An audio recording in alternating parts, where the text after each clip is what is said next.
Have you ever wondered why so many seniors start to feel invisible, tired, or emotionally disconnected after 65? What if I told you that one overlooked reason might be the quiet loss of physical intimacy, and it's affecting more than just your romantic life? Today, we're pulling back the curtain on a taboo topic with real consequences. As a doctor with 30 years of experience in elderly health and psychology, I've seen firsthand how neglecting this part of your life can impact not just your heart, but your sleep, memory, immunity, and self-esteem. Stay with me, because this video might just be the wake-up call your golden years have been waiting for. Part 1. Your heart is still listening. Yes, your heart still craves intimacy. Literally, sexual activity after 60 acts as a light cardio workout, helping circulation, lowering blood pressure, and preserving arterial health. But beyond the physical, there's something deeper at play. The heart, both as a biological organ and a symbol of emotional life, responds to connection, to affection, and to the feeling of being seen, wanted, and touched. As we age, many people begin to think of sex as something that belongs to the young. It becomes associated with youthfulness, fertility, and physical prowess, not with aging. But the truth, supported by both science and decades of clinical observation, is that the human heart remains receptive to intimacy throughout life. And I don't just mean romantic intimacy, but also the emotional closeness that physical affection can inspire. In my own medical practice, I've seen this firsthand. I've treated seniors in their 70s and 80s with no clinical signs of heart disease. Their EKGs are clean, their cholesterol levels are in range, and yet they report symptoms like fatigue, irritability, sleep disruption, and persistently elevated blood pressure. These aren't just random signs of getting old. Often, what's missing in these patients' lives is connection, human warmth, intimacy. You see, when you experience physical touch, especially from someone you care about, your body responds.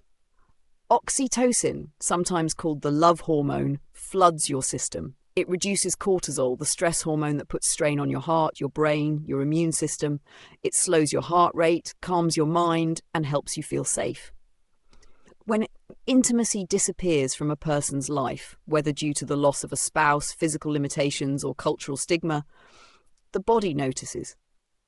It begins to carry the weight of emotional loneliness, even if the person doesn't fully understand what they're missing. Let me share a story. Mr. Allen was a retired bus driver in his late 70s. He had no history of heart disease, but had begun experiencing random palpitations and insomnia. After ruling out structural causes, I asked about his emotional life. He told me quietly that he hadn't been touched, truly touched, by another person in over 5 years, not since his wife passed away. Not even a hug, he whispered. We connected him with a grief counsellor and a local widowers group. Within months, his blood pressure stabilised, his sleep improved, and those mystery palpitations faded. He later told me that holding someone's hand again, just a hand, brought tears to his eyes. That's how deeply the heart listens. So no, desiring intimacy after 60 isn't shameful, it's not foolish, it's a biological and emotional need. And the heart, it doesn't retire just because you did. Let this be a reminder, your heart is still listening, it always has been. And it's never too late to respond. Part 2. Muscles, movement, and the joy of feeling alive. Sexual activity isn't just about pleasure, it's also about preservation. Think of it as nature's built-in form of full-body movement, involving everything from your core to your calves. For older adults, intimacy acts as a gentle but effective exercise. It stretches the hips, activates the lower back, engages the glutes and thighs, and even calls on the arms and shoulders. It's almost like your body is doing a slow, meaningful dance, a kind of mini yoga session with deep breathing, emotional connection, and spontaneous joy. The beauty of this kind of movement is that it's not forced, it's organic. You're not counting reps or tracking steps. You're engaging muscles because you're present, you're connected, and you're enjoying the moment. That kind of movement, pleasurable and purposeful, sends a very different message to your nervous system than structured exercise alone. It tells your body, I'm still here, I'm still capable, I'm still alive. In my 30 years of practice, I've worked with countless older adults who came in complaining of stiffness, lower back pain, weak knees, or trouble with balance.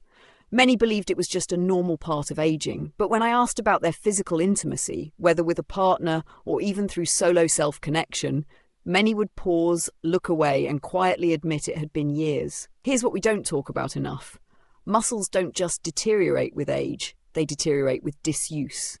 When you stop using your body in ways that engage multiple areas at once, your joints lose lubrication, your flexibility shrinks, your balance fades, not because of age itself, but because of what we stop doing as we age. And let's not forget, physical intimacy promotes balance, literally. During sex, the body shifts weight, adjusts posture, and learns to stabilize again, especially in positions that rely on hips, thighs, and the core. This kind of natural reflexive movement helps reinforce neuromuscular coordination, which is critical for fall prevention in later life. I once had an 82-year-old patient, Mr. Rowland, who was remarkably agile for his age. When I asked what his secret was, he laughed and said, "Doctor, my wife and I still dance in the bedroom." That kind of humour, that lightness, that play, it wasn't just saving his relationship, it was saving his spine, his legs, his vitality.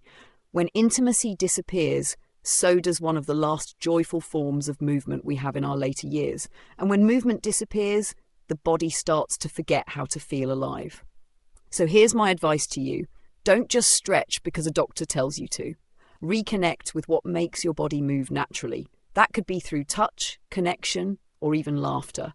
Because movement, especially the kind that brings joy, is one of the most healing medicines we have, and you deserve to feel alive, fully, physically, joyfully, still. Part 3, brain chemistry and emotional vitality. There's something profoundly healing about closeness, not just the physical act of intimacy, but the emotional warmth, the shared laughter, the gentle touch that says, "You're still cherished." And yet, in clinical settings, we often overlook this vital form of connection, especially when treating older adults. Sexual activity in later life, even in its gentlest forms, has remarkable effects on brain chemistry. When an older adult experiences intimacy, whether through touch, affectionate conversation, or physical closeness, the brain releases a symphony of feel-good chemicals, dopamine, oxytocin, and endorphins. These are not just pleasure hormones. They are the same neurotransmitters that improve mood, enhance memory, ease physical pain, and reduce stress and inflammation. In my 3 decades of clinical practice, I've seen countless seniors placed on antidepressants, some as anti-anxiety pills and sleep aids, often without a single question asked about the state of their emotional intimacy. We treat the chemical imbalance but ignore the root cause: disconnection. I remember a patient, Mrs. Eliza, a widow in her early 70s. She came to me not for grief, but for forgetfulness, mild depression, and an overall loss of motivation. Her labs were normal, her MRI clean. Her son insisted she needed more medication. But I asked a different question. "When was the last time someone hugged you for more than a second?" she cried. It wasn't memory loss, it was loneliness. When she later joined a senior art group and formed a meaningful bond with a gentleman there, no grand romance, just heartfelt companionship, her energy shifted. She smiled more. Her mind felt clearer. She even said her joints didn't ache as much. And when they eventually developed a deeper relationship, she told me, "I feel like my brain woke up." Science backs her up. Dopamine sharpens focus and brings joy. Oxytocin fosters bonding and reduces anxiety. Endorphins dull pain and boost resilience. These aren't just chemical perks, they are survival tools, and they work just as powerfully at 70 as they did at 30. But they require connection. They require touch. They require safety and trust. Sadly, we live in a culture that shames or infantilizes older adults when it comes to intimacy. I've heard it all. "Isn't that phase of life over? She's too old for romance." What nonsense. Emotional vitality does not retire. The brain's need for pleasure, connection, and closeness never ages out.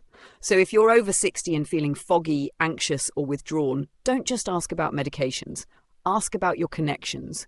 Ask if your life still has spark, laughter, and warmth. And if it doesn't know this, it's not too late to rediscover those things. Because the brain is always listening, and what it hears through love, through touch, through intimacy, can sometimes heal in ways no pill ever could. Part 4, emotional loneliness versus true connection. When sex disappears from a relationship, it's rarely just the physical act that fades. What often follows is a quiet unraveling of emotional connection. Couples may still live under the same roof, share meals, and attend social events together. From the outside, it may seem like nothing is wrong, but behind closed doors, many older couples slip into a roommate dynamic, polite, functional, but devoid of warmth or emotional closeness. Over time, this absence of intimacy breeds a form of loneliness that's hard to name because it doesn't come from being alone, it comes from being unseen. This is what I hear most often in my clinic. My partner is here, but I feel like I'm fading away. We talk, but we don't connect anymore. It's like we're living parallel lives. Touch isn't a luxury. It's a biological, psychological, and spiritual need. Human beings are wired to respond to physical closeness. A gentle hand on the back, a hug that lingers, a kiss that says, "I see you." These are not minor gestures. They are lifelines for emotional well-being. When that connection is lost, it doesn't just affect the relationship, it impacts health. Studies show that lack of emotional intimacy and physical touch increases cortisol, the stress hormone, weakens immune function, and accelerates cognitive decline. But beyond the science, there is the aching truth. People start to feel emotionally dead inside, even when surrounded by others. I once had a 74-year-old patient tell me, "Everyone thinks I'm fine. My daughter visits, my grandkids hug me, my neighbours say hello, but I haven't felt desired or deeply touched in years. Sometimes I wonder if I even exist anymore." That statement stayed with me because it reflects a deeper truth. Emotional loneliness isn't about being alone. It's about being unseen, untouched, and unacknowledged in your full humanity. Sex in older age isn't about performance or frequency. It's about presence, about closeness, about reaching for one another, even if bodies have changed, even if movement is slower, even if energy is different. True connection after 60 isn't about chasing youth. It's about deepening the bond that was often lost in the busy middle years. For couples who want to rebuild that bridge, start with small things. Sit closer. Hold hands during a movie. Give each other a compliment every morning. Ask meaningful questions. How are you feeling today? What do you need from me this week? And most importantly, create space for quiet, uninterrupted time where simply being together is enough. Because at the heart of a long life is not just the number of years, but the quality of connection we experience within them. And sometimes one touch, one kind gaze, one soft word can bring a heart back to life. Part 5. Sleep without closeness is often restless. We often treat sleep as a standalone function, something that can be fixed with a pill, a breathing technique, or a blackout curtain. And while all of these may help, there's a hidden element of rest that's often overlooked in the lives of older adults: emotional and physical closeness. After the age of 60, many people report fragmented sleep. They fall asleep easily, but wake up several times during the night. Others struggle with insomnia, tossing and turning even when physically tired. Doctors often suggest melatonin, sleeping pills, or changes in evening routines. And while these can offer temporary relief, they rarely address the deeper root cause: the absence of intimacy and oxytocin. You see, oxytocin, often called the cuddle hormone, is released during moments of affection, physical touch, and especially after sexual activity. This hormone not only boosts feelings of connection, but also calms the nervous system, regulating heart rate and lowering cortisol, the stress hormone that keeps our minds racing. Prolactin, another hormone released after intimacy, plays a direct role in creating a sense of satisfaction and sleepiness. Together, these natural chemicals signal the body that it's safe to rest. In my practice, I've seen a pattern. Patients in loving, physically close relationships often sleep better than those who feel emotionally or physically isolated. And I don't just mean intercourse, holding hands, sharing a bed, a back rub, a warm hug before sleep. These acts aren't frivolous. They're neurological resets for the brain. They signal safety, and safety is the most essential condition for deep, uninterrupted sleep. Let me tell you about Mr. Rowland, a 72-year-old widower who came to me complaining of poor sleep. We tried dietary changes, magnesium supplements, even a sleep study. But it wasn't until he joined a grief support group and eventually met a companion who brought emotional warmth back into his life that his sleep began to improve. For the first time in years, he told me, I didn't wake up at 3 a.m. feeling like something was missing. We often forget that the human nervous system isn't just wired for survival, it's wired for connection. Without it, rest becomes fractured. It's no wonder so many seniors lie in bed with their bodies still but their hearts unsettled. Sleep is not just a biological need, it's a deeply relational one. Our ancestors slept in groups, surrounded by safety and warmth. Today, many elderly people sleep alone, not just physically but emotionally. That loneliness gets into the bones, into the dreams, into the way the body heals or doesn't. So before you reach for the sleeping pill, ask yourself gently, am I missing more than melatonin? Because sometimes the medicine isn't in the bottle. Sometimes it's in the arms that hold you, or the presence that makes you feel held. Part 6, Self-esteem and the mirror test. As we age, we often expect the body to change. Greying hair, wrinkles, looser skin. What we don't expect is how those physical changes start to chip away at our self-worth, not because of vanity, but because of the absence of validation.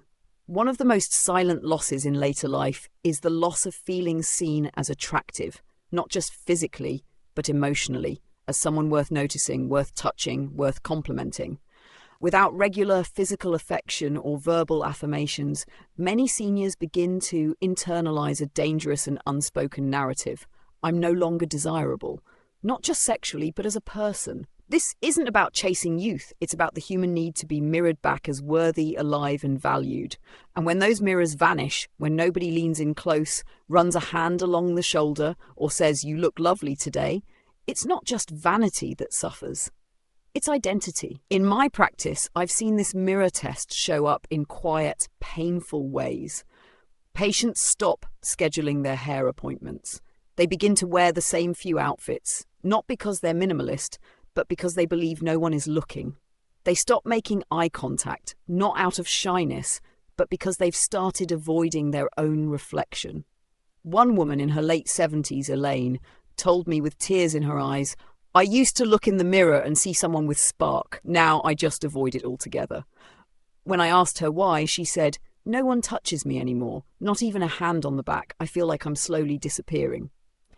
Elaine was not depressed in the clinical sense, but she was experiencing what I call intimacy deprivation, a slow erosion of self-esteem triggered by lack of warmth, touch, and acknowledgement.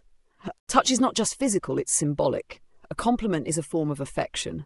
A lingering gaze says, "I still see you." When we stop offering these small acts to the elderly, they begin to absorb the silence as truth, and in that silence, they shrink. This is not about encouraging superficial flattery or pushing seniors to chase youth, quite the opposite. It's about affirming that worth, dignity, and desire do not have an expiration date. That even at 75 or 85 or 95, you still deserve to feel wanted, beautiful, seen. Aging is not the loss of beauty, it is the evolution of it. But that beauty needs to be reflected back, not just from within, but from others who are willing to look, to affirm, and to love out loud. If you're watching this and you've stopped looking in the mirror, let me gently say, you are still worth seeing. And maybe the world forgot to remind you of that. But today, I won't. Part 7. Immunity and the intimacy link. We often think of immunity in terms of vitamins, vaccines, and green smoothies, but rarely do we associate it with something as deeply human and intimate as touch. Yet mounting scientific research confirms what ancient wisdom has long suggested. A healthy sex life can be a silent guardian of your immune system. One of the body's first lines of defense is an antibody known as immunoglobulin A, IgA. This powerful protector is found in saliva, tears, and the respiratory tract, your immune system's border patrol, if you will. When older adults engage in safe, consensual sexual activity even just once or twice a week, their levels of IgA significantly increase. This isn't speculation. Studies have shown up to a 30% boost in IgA among sexually active seniors compared to their abstinent peers. But the immune benefits don't stop there. Chronic inflammation, often referred to as the silent killer, underlies many age-related conditions from arthritis and heart disease to Alzheimer's, and intimacy helps regulate it. During sexual arousal and after orgasm, the body releases oxytocin and dopamine, which not only elevate mood but also help lower cytokine levels, those inflammatory messengers that wreak havoc on aging tissues. From a clinical perspective, I've had patients who suffered from frequent colds, sluggish immune response, or even recurring infections. They were diligent about their diet, took all the right supplements, but something was still missing. When we began discussing intimacy, and I mean emotional and physical closeness, many of them admitted they had been touch-starved for years. Their immune function didn't begin to improve until they reconnected with that part of themselves and their relationships. And this isn't just about intercourse. Hugs, holding hands, skin-to-skin contact, and emotional closeness all contribute to immune resilience. Why? Because touch reduces cortisol, the stress hormone that suppresses immunity, and activates the parasympathetic nervous system, promoting rest, repair, and balance. In a society that often tells older adults to quietly fade into the background, it's radical and necessary to say this: you still deserve touch. You still deserve pleasure. You still deserve wellness. I often tell my patients that during cold and flu season, they shouldn't just stock up on vitamin C and zinc. They should lean into safe intimacy with someone they trust. Because in those quiet moments of connection, your body is quietly becoming stronger. Touch isn't a luxury, it's medicine, perhaps one of the most overlooked immune boosters of all. Part 8. Natural stress relief that's often forgotten, the healing power of intimacy. In the realm of stress relief, we often hear about the benefits of meditation, deep breathing, and yoga. These practices have their place, and no doubt they're helpful, but there's one profoundly calming force that's often overlooked, especially in older adults: intimacy. And not just sexual intimacy, we're talking about touch, closeness, skin-to-skin connection, and the emotional safety that comes with being physically seen and felt by another human being. It may sound surprising, but intimacy soothes the nervous system in ways even meditation can't fully replicate. That's because at a biological level, our bodies are designed to regulate stress through connection. Gentle touch, affectionate holding, and warm embraces activate the parasympathetic nervous system, the rest and digest mode. This reduces heart rate, lowers cortisol, the stress hormone, and increases oxytocin, the bonding hormone often referred to as the body's natural tranquilizer. Yet in many seniors, this natural form of stress relief fades into silence. Why? Because intimacy becomes taboo. Bodies change, energy shifts. Cultural norms often imply that older people shouldn't desire or need physical closeness, so they stop asking for it, and tragically, others stop offering it. As a physician, I've seen far too many patients suffering from low-grade anxiety, irritability, and sleep disturbances that get dismissed as just part of aging.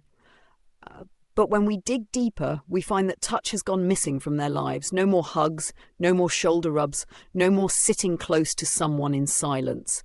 Their skin, the largest organ in the body, is starved of contact, and their nervous systems reflect that deprivation.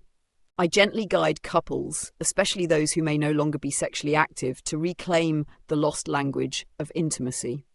That may mean exchanging daily back rubs, holding hands during walks, cuddling before bed, or simply placing a hand on one another's heart in moments of stress. Even non-romantic forms of touch, such as hand massages, petting a beloved dog, or sitting next to a friend while watching TV, can bring measurable relief to the body and soul. This isn't just about romance or lust. It's about comfort, trust, and the primal reassurance that we're not alone in this world. Touch is not a luxury. It's a form of medicine, a medicine that many seniors are silently starving for.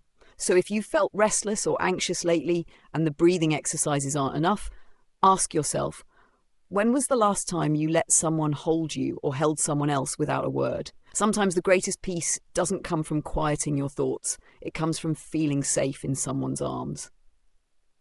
Part 9. Relationships without touch become fragile. In long-term relationships, especially in our later years, there's a quiet erosion that often goes unnoticed. It doesn't arrive with shouting or slamming doors. It arrives with distance, subtle, silent, and slow. One day, you stop holding hands. Then the evening hugs fade. Eventually, you sleep on opposite sides of the bed, not because of anger, but out of habit. And what once felt like partnership begins to feel more like polite coexistence. Touch, especially in aging relationships, isn't just physical, it's profoundly emotional. It communicates things that words can't: reassurance, affection, safety, desire, shared humanity. Without it, couples begin to lose that thread of vulnerability that once tied them together. And it's not always about sex. Sometimes it's the simple gesture of a hand resting on a shoulder during a hard moment, or a forehead kiss in the morning. These touches anchor us. They say, I still see you, I still choose you. Many seniors I've counselled tell me they assumed the distance was just what happens with age. But that assumption often leads to emotional starvation. I've watched marriages end, not from infidelity, but from a lack of intimacy and attention. Not from cruelty, but from chronic inattention. That, too, is a form of loss. The good news, disconnection can be reversed. Just as distance became a habit, so can reconnection. Start small, sit a little closer, offer a gentle back rub without expectation, hold their hand during a movie, say good night with a soft touch, not just a phrase. These actions may feel awkward at first, especially if physical affection has been absent for a while. But intimacy, like a muscle, can be strengthened again with patience and sincerity. I once worked with a couple in their 70s who hadn't been physically affectionate in over a decade. The wife confessed, through tears, that she missed her husband's touch but didn't know how to ask for it anymore. The husband admitted he thought she no longer wanted it. They were both waiting for the other to reach out for 10 years. After just a few guided steps, they began holding hands again, sitting close at dinner, and even dancing slowly in the living room to old records. We feel like teenagers again, they told me months later, not because they regained youth, but because they reawakened connection. So if you feel the quiet weight of distance settling in your relationship, don't ignore it. Don't write it off as age. Touch heals what silence cannot. Start small. Start today. Even the smallest act of physical closeness can reopen doors you thought were locked for good. Part 10. Use it or lose it. The body forgets. One of the most misunderstood aspects of aging is the decline in sexual function. Many assume it's inevitable, a permanent goodbye to desire, arousal, and physical pleasure. But here's the truth most seniors are never told. Sexual response is like a muscle, and muscles need movement to survive. When sexual activity stops, whether due to grief, relationship changes, medical issues, or simply embarrassment, the body starts to forget. For women, vaginal tissue thins and tightens. Lubrication decreases. This isn't just aging, it's disuse. For men, the process is similar. Decreased blood flow, lower testosterone, and erectile difficulties are common when intimacy is absent for long periods. But again, these are not just medical failures. They are signs of a body waiting for reactivation. I often remind patients that the body's desire for touch, closeness, and sensuality doesn't have an expiration date. You don't need to feel 30 again to enjoy connection. You just need to reawaken the parts of you that have been quiet for too long. One woman in her early 70s once told me, I thought it was gone for good. Then my partner and I started holding hands again. Just holding hands, it brought me back to life. That's how it begins, not with performance, but with presence. A soft kiss, a shared shower, a 5-minute massage. These aren't just sweet moments. They're medicine. They encourage blood flow, stimulate hormones like oxytocin, and remind the nervous system that intimacy is still part of your story. And yes, there may be challenges. Vaginal dryness can be eased with the right lubricants or vaginal estrogen creams. Erectile issues can be supported with both medication and gentle lifestyle changes like walking, eating heart-healthy meals, or cutting back on alcohol. But at the root of it all is one simple truth. If we stop using our body's pathways of connection, they fade. Not out of punishment, but because the body adapts to what it thinks we no longer need. This is not a call to rush back into sex. It's a call to honor your body's need for connection, even if it starts small. Reignite the spark in ways that feel safe, meaningful, and loving. So to anyone who feels too old, too broken, or too late, I say this gently. You're not. You're simply paused. And anything paused can be unpaused. Start where you are, breathe into your skin, reclaim your right to feel. Because even now, especially now, your body deserves to remember. After 60, intimacy isn't about chasing lost youth. It's about honoring the fire that still lives within you. Desire doesn't retire, it evolves. It softens, deepens, and becomes more soulful with time. Your body hasn't abandoned you. Your heart still knows how to beat with longing. Your skin still remembers touch. Your mind still yearns for closeness, not just physical, but emotional too. And science affirms it. Intimacy supports heart health, brain clarity, immunity, and emotional resilience. So let go of the voices that told you you're too old for affection, pleasure, or connection. You are not too old. You are seasoned. You are wiser. You know what feels good, what feels safe, and what feels real, whether it's with a long-time partner, a new love, or through self-connection and mindful touch. Reclaim it, name it, nurture it, because desire is not a luxury, it is a sign of life. And you, dear one, are still very much alive. Like this video to uplift the voices of aging adults everywhere. Share your thoughts. Your story could heal someone today. Subscribe to Golden Years Balance for weekly wisdom on aging with grace and vitality. Let's normalize this together.